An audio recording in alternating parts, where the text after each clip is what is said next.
కరీంనగర్ హిందూ ఏకతా యాత్ర శోభాయాత్ర కేంద్ర హోంశాఖ సహాయ మంత్రి బండి సంజయ్ కుమార్ ఆధ్వర్యంలో నిర్వహించిన హిందూ ఏకతా యాత్ర శోభాయాత్రలో జోరు వానను సైతం లెక్క చేయకుండా వేలాదిగా తరలివచ్చారు.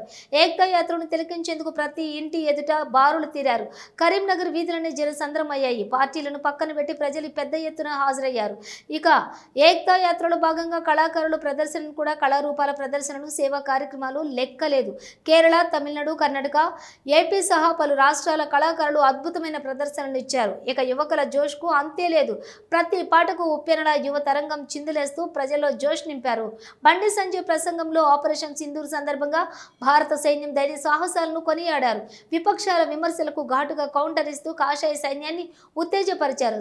సంజయ్ ప్రసంగిస్తూ అనంతరం హిందూ ఏకతా యాత్ర వైశ్య భవన్ నుండి రూరల్ పోలీస్ స్టేషన్ టవర్ వరకు, సర్కిల్, కమాన్ చౌరస్తా వరకు, bus stand, commissioner office, Rajiv Chowk మీదుగా తిరిగి వైశ్య భవన్ దిశగా కొనసాగుతుంది. చిన్నారులు, యువకులతో పాటుగా మహిళలు, వృద్ధులు సైతం బారులు తీరారు.